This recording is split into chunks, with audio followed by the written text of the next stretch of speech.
Okay, Will Bates. The Path is a show that is pretty unsettling to watch. Your music is a huge contributor to that. So when you first got involved with the project, what were some of your initial ideas for the music? I guess, well, I got involved through Mike Cahill, the director of the pilot. He and I have worked together a few times in the past, and we're very good collaborators. And he introduced me to the showrunners, Jessica and Jason. And I guess the first conversations that we had were really about tone, and they had like pretty strong ideas of how the music should function in the show. Like they wanted it to be very bold and very present. And we talked a lot about kind of combining very expressive electronica with conventional instrumentation. But I kind of presented this idea that whenever there would be conventional instruments involved, they would be played in a very kind of raw way, like very visceral, and in the same way that the characters' emotions are very kind of exposed a lot of the time. And there was this notion that I wanted the harmonies to be quite simple in a way, and for there to be strings, but only ever to be like one or two strings with no vibrato, just so that it kind of really had that raw emotional feeling with it. So that was really initially that was the idea, that there would be this balance between the electronic and the human kind of organic instruments. Mm-hmm. Yeah. Yeah, I definitely noticed an electronic element to it. Yeah. The feeling that I got, I was rewatching the pilot right before this interview, and one of the feelings that I got, I don't know if this was intentional or not on your part, but I got the feeling of something being sort of torn apart at its seams, and in a way that's sort of what the main character is going through, is that he's being kind of taken out of this world that he's known for many years, and this thing that he knows to be true. Yeah. Something that Mike said right at the beginning was for it to have teeth.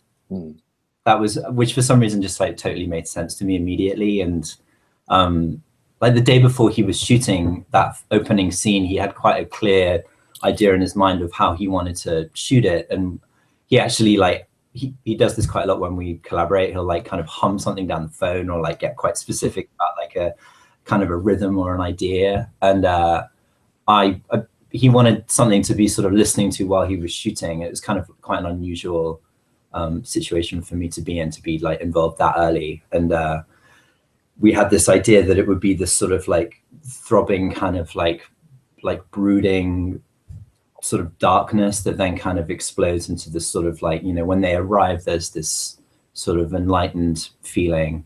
But there definitely is like, I mean, for me with the electronics, I tend to sort of not layer things too much, and I wanted everything to be very sort of boiled down to its rawest form. I did a lot of like modular synthesis, so whenever there's like synths involved, it's really just like one or two things. And I do like things to be sort of like really raw and visceral and not too layered and complicated in a way. And I think that with the electronics of this show, that was really important, that everything would be like its most expressive and its most deliberate when it's like simple and powerful. Mm-hmm. So I was looking at your IMDb page, and you've got quite the number of credits. One of the things that stuck out for me was you worked on the documentary Going Clear. Oh, cool. So Yeah. I guess you're sort of the go-to guy for shows or movies about, yeah. But I'm curious because, you know, there are unmistakable parallels to Scientology.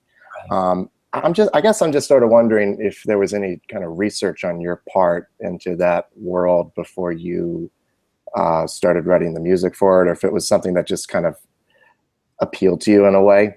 For Going Clear, or for? I mean, for the Path. I mean, for, you know. Yeah. You know, I mean, genuinely, it's one of those kind of crazy coincidences that I had just come off doing Going Clear with Alex. And, you know, Jessica was pretty, in our first meeting about it, she was very quick to say that there's very little, of course, like everybody makes the obvious comparison with Scientology, with the show and its like subject matter. But I think that when you watch the show, you understand pretty quickly that the similarities aren't that. The similarity kind of ends after the word cult. It's pretty different. And she was sort of, in her words, I think she was trying to create this sort of ideal belief system, like something that you would actually like really like to be part of if that's something that you would want in your life. And I guess like for me, of course it was sort of inevitable that I would start to think about the Scientology like documentary that I'd done, but I tried not to let that influence me too much. And I think some, you know, both scores have electronic elements and blending of the human in that way. For different reasons, I feel like with Going Clear, it was more about the kind of sci-fi Hubbard, like otherworldly thing. And I think with the Path, it was more about just this sort of like intensity. The electronics kind of function in a different way to me, at least. Right, and I mean, there's also, I think, a difference in perspective, because in the documentary, you're seeing this, you're seeing Scientology from the outside, you know, from like an outsider's perspective, whereas with this show, it's seen from the inside, you know, and it's very and there's a lot of subtext in the show, and you know, that was something that really I was really drawn to by the script, and then just knowing what Mike was going to make of it for the pilot. And when everyone told me who the cast was, it was just like, wow, this is going to be incredible. And with such amazing performances, that subtext is so powerful. And I feel like that was a lot for me to be able to draw on. And yeah, you're right. That's a huge difference with that show and Alex's movie. Right. So take us through the process of doing an episode for you. You know, what's your work process like? I guess with an episode, once I'm like in the kind of day-to-day, once everything is written, it's a little different. But I guess like right at the beginning of the project, as with any project that I do, whether it's a movie or a show, I tend to sort of have to have a kind of eureka moment, I guess, like where I stumble or discover a chord sequence or a melody that's like intrinsically connected to a character or an event in the script, or something that's important, something that where one couldn't really exist without the other, if that makes sense. Mm-hmm. So I feel like that's something that I had with the Path, and like there are certain melodies and instruments that are connected to certain characters or certain scenarios. So you know that like Cal has a piano, and I call it Cal's piano. It's like a prepared piano with like weird mic techniques on it and playing techniques. And then a whole group of like other chord sequences and stuff like that that's connected to him.